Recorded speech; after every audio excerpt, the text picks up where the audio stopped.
അസ്സലാമു അലൈക്കും വറഹ്മത്തുള്ളാഹി.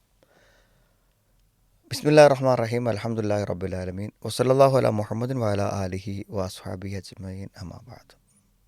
നമ്മൾ മതപരമായിട്ടുള്ള അറിവുകൾ ധാരാളമായി ഇന്ന് നമുക്ക് ലഭിച്ചുകൊണ്ടിരിക്കുന്നുണ്ട്. അതിന് വ്യത്യസ്തമായ വഴികൾ നമ്മുടെ മുന്നിലുണ്ട്. ആർക്കും എവിടെ ഇരുന്നു എനിക്ക് പഠിക്കാൻ പറ്റില്ല എന്ന് പറയാൻ പറ്റില്ല. ഇപ്പോൾ നമ്മുടെ തന്നെ ജമീൽ എന്ന് പറഞ്ഞൊരു ആപ്ലിക്കേഷൻ ഉണ്ടല്ലോ, പ്ലേ സ്റ്റോറിൽ നിന്ന് കിട്ടുന്നത്. ജമീൽ കൂട്ടുകാരെന്നാണ് ശരിക്കും അറബിയിൽ അതിൻ്റെ അർത്ഥം. യഥാർത്ഥത്തിൽ നമ്മൾ ഈ റേഡിയോ പോലെ എന്ന് വേണം, ചിലപ്പോൾ അതിനേക്കാളും ചിലപ്പോൾ നമുക്ക് ഉപകാരം കിട്ടാവുന്ന ഒരു ആപ്ലിക്കേഷനാണ്. ഓപ്പൺ ചെയ്ത് കഴിഞ്ഞാൽ നമുക്ക് എല്ലാം ഓഡിയോ ആയിട്ടും വീഡിയോ ആയിട്ടും നമ്മുടെ രാവിലത്തെ അദ്കാറുകൾ എന്തെല്ലാം ഒരു മുസ്ലിമിന് ആവശ്യമുണ്ടോ എല്ലാം അതിൽ നിന്ന് ലഭിക്കും അറിവുകൾ.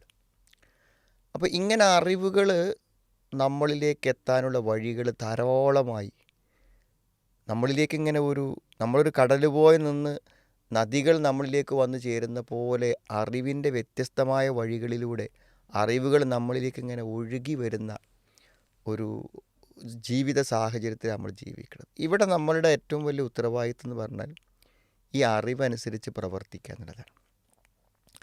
അറിവനുസരിച്ച് പ്രവർത്തിക്കാത്ത ആളുകൾക്ക് അള്ളാഹു നൽകുന്ന ഏറ്റവും വലിയൊരു താക്കീത് നമുക്ക് സൂറത്തുൽ അഅറാഫിൽ കാണാൻ പറ്റും. ഒരു 175 ആയത്ത് മുതൽ ഒന്ന് സൂക്ഷ്മമായി വായിച്ചാൽ മതി. അതായത് വളരെയധികം വേദവിജ്ഞാനങ്ങളെ കരസ്ഥമാക്കിയ അറിവുള്ള ഒരു മഹാപണ്ഡിതനെക്കുറിച്ചാണ് യഥാർത്ഥത്തിൽ അവിടെ പറയുന്നത്.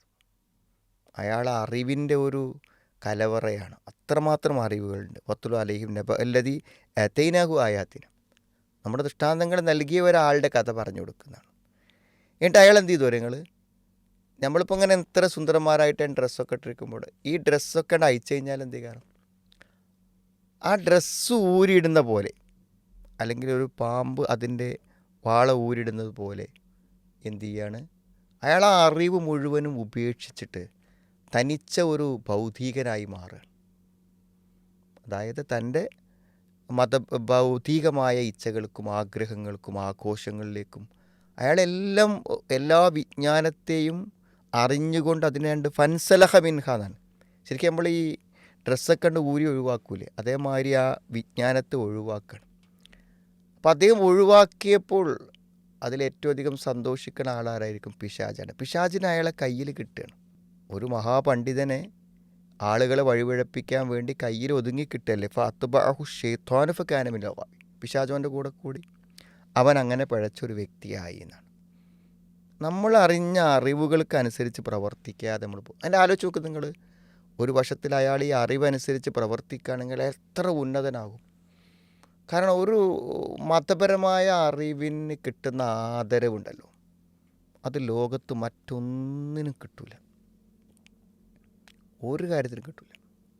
കാരണം ദീനിയായ അറിവുകൾ ഇതിൻ്റെ പ്രയോജനം അത്ര വലുതാണ്. ദീനിയായ അറിവിൻ്റെ പ്രയോജനം അത്ര വലുതാണ്. ഒരാളുടെ ജീവിതം തന്നെ മാറാൻ, എല്ലാ ദുരന്തങ്ങളിൽ നിന്നും ജീവിത പ്രതിസന്ധികളിൽ നിന്നും രക്ഷപ്പെട്ടു വരാൻ അയാൾക്ക് മതപരമായ അറിവ് മതി. ഈ പ്രസംഗങ്ങളും പ്രഭാഷണങ്ങളും ദീനും കേൾക്കുന്നതിന് മുമ്പ് 10-30 കൊല്ലം ദാമ്പത്യ ജീവിതം നയിച്ച ഒരാൾ നേർക്കുനേരെ പറഞ്ഞതാണ്, ഞാൻ അതൊക്കെ കേൾക്കാൻ തുടങ്ങിയത് ഇപ്പോൾ ഞാനൊരു പുതിയ വിവാഹം കഴിച്ച പോലെയാണ്, ഒരു പുതിയ ജീവിതമാണ് ഞാനും എൻ്റെ ഭാര്യ നയിക്കുന്നത്. മതപരമായ അറിവുകൾ മനുഷ്യനെ ഉയർത്തും. വലൗ ശിഅ്നാ ലറഫഅനാഹു ബിഹ. നാം അതുകൊണ്ട് അയാളെ ഉയർത്തും. ഒരു പണ്ഡിതനൊക്കെ കൊടുക്കുന്ന സമൂഹത്തിലെ ബഹുമാനവും ആദരവും ഒക്കെ എത്രയാണ്. പക്ഷേ അയാൾക്കൊന്നും ആവശ്യമില്ല. അയാൾക്ക് എന്താ പറയുക, ദുനിയാവാണ് ആവശ്യം. വലാകിന്നഹു അഖ്ലദ ഇലൽ അർദി വത്തബഅ ഹവാഹു.